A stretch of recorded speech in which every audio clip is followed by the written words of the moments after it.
Pada pertandingan perempat final sepak bola PON ke-19 di Jawa Barat, tim kesebelasan Sumatera Selatan bertemu dengan Kalimantan Selatan. Tampil dengan strategi menekan, tim sepak bola PON Sumatera Selatan di babak pertama hampir mencetak gol melalui Mariando. Namun pertahanan gawang Kalimantan Selatan yang dijaga Rangga Pratama belum bisa ditembus.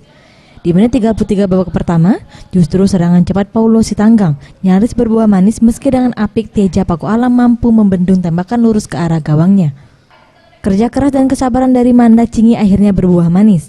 Di menit 42, terjadi pelanggaran keras di kotak putih yang berujung hadiah penalti bagi tim Sumsel. Manda Cingi berhasil mengeksekusi hingga gol pertama bagi Sumsel.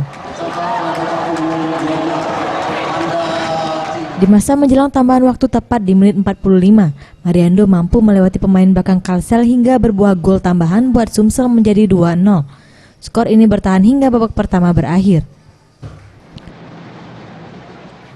Di babak kedua berlangsung sengit, kedua tim saling berbalas serangan, namun beberapa peluang bagi Sumsel gagal dimanfaatkan menjadi gol tambahan. Babak kedua berakhir dengan kemenangan tim PON Sumsel 2-0 atas Kalimantan Selatan. Pelatih tim PON Sumsel Rudy William mengaku bersyukur bisa memenangi pertandingan. Menurutnya kemenangan adalah keberuntungan bagi tim Sumsel meski Kalimantan Selatan memiliki pemain cukup baik. Sangat baik.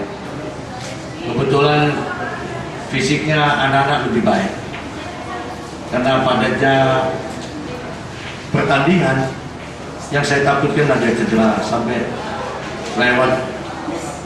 Jadi saya hanya bersyukur saja karena dapat kemenangan, dan ini saya lupakan. Setelah lepas dari sini saya lupakan karena besok lusa sudah ada lagi, harus ada persiapan taktik strategi melawan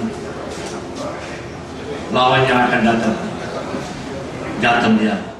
Kemenangan atas Kalimantan Selatan ini menjaga peluang Sumsel untuk merebut medali emas karena Sumsel lolos ke babak semifinal. Farah dari Bandung melaporkan.